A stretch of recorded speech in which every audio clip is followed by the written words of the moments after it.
आज मैं आपको मेरे चैनल दीपिका ग्रामर क्लासेस में पढ़ाने जा रही हूँ। आज का टॉपिक है विशेषण।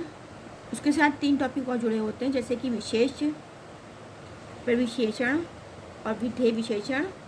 ठीक है, तो हम आज एक एक टॉपिक करके डिस्कस करेंगे। पहले हम पढ़ लेते हैं विशेषण क्या होता है। जो शब्द संज्ञा या सर्वनाम शब्दों की विशेषता प्रकट करते हैं उन्हें विशेषण कहते हैं।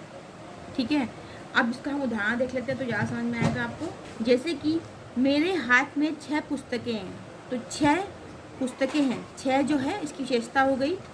इसमें 1 किलो जलेबी है, तो 1 किलो ये हमारी विशेषता हो गई। रिया की सहेली होशियार है, तो होशियार विशेषता हो गई। तो इस तरह से विशेषता होती है। जैसे कि वह एक काला लड़का है, तो काला उसकी विशेषता हो गई। वह बहुत बोलता है, तो बहुत उसकी विशेषता हो गई। इस तरह से विशेषण होता है। अभी हम पढ़ेंगे विशेष्य क्या होता है। विशेषण शब्द जिन संज्ञा अथवा सर्वनाम शब्दों की विशेषता बताते हैं, उस संज्ञा या सर्वनाम शब्दों को ही विशेष्य कहते हैं। बात समझ में आई आपको।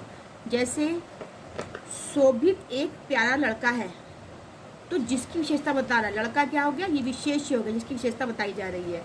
ऐसे ही देख लेते हैं हम, प्यारे लड़के मुझे बहुत पसंद करते हैं। प्यारे हमारी विशेषता हो गई और लड़के हमारा विशेष्य हो गया। प्यारी मोहनी कैसी हो, तो प्यारी तो विशेषता हो गई और मोहनी क्या हो गया, विशेष्य हो गया। बात समझ में आ गई आपको। अभी हम आते हैं परिविशेषण। विशेषण क्या होता है वो देख लेते हैं। जो विशेषण वाक्यों में आए अन्य विशेषणों की विशेषता बताते हैं उन्हें परिविशेषण कहते हैं। जैसे कि यह साड़ी बहुत महंगी है, तो साड़ी बहुत महंगी है, महंगी तो विशेषता है ही है, लेकिन बहुत क्या हो गया, प्रविशेषण हो गया। मतलब विशेषता की विशेषता बताए उसे क्या कहते हैं, प्रविशेषण कहते हैं। बात समझ में आ गई होगी आपके। रेशमा के बाल खूब घने हैं, तो खूब प्रविशेषण हो गया और घने विशेषता है, तो ये विशेषण हो गया। बात समझ में आ गई होगी आपको। अभी हम चलते हैं विधेय विशेषण के ऊपर। ये क्या होता है।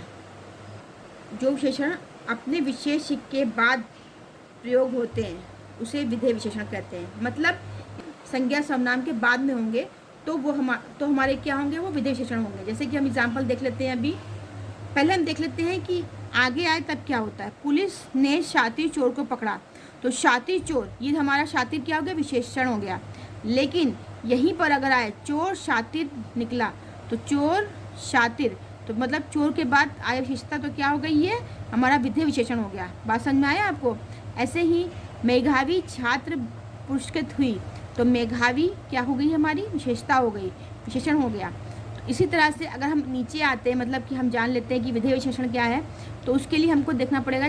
छात्र मेधावी है, तो छात्र के बाद मेधावी आया, तो मतलब क्या हो गया, ये हमारा विधेय विशेषण हो गया। आपको बात समझ में आ गई होगी। आज जो टॉपिक हमने कवर किए हैं वो है विशेषण, विशेष्य, प्रविशेषण और विधेय विशेषण। इसके बारे में अगर आपको कोई भी डाउट होता है कि हमको ये समझ में नहीं आ रहा है, तो कमेंट करके पूछिएगा, मैं आपकी हेल्प करूँगी। Thank you. पसंद आया तो आप मेरे चैनल दीपिका ग्रामर क्लासेस को लाइक, शेयर, सब्सक्राइब और बेल आइकन को क्लिक करें। इससे क्या होगा कि आपको मेरे जो भी वीडियो हैं फटाफट मिलेंगे और आपके सारे डाउट्स क्लियर होंगे। अगर आप शेयर करेंगे तो आपको जो भी आपके दोस्त हैं उनको भी अच्छी हेल्प मिलेगी। Thank you.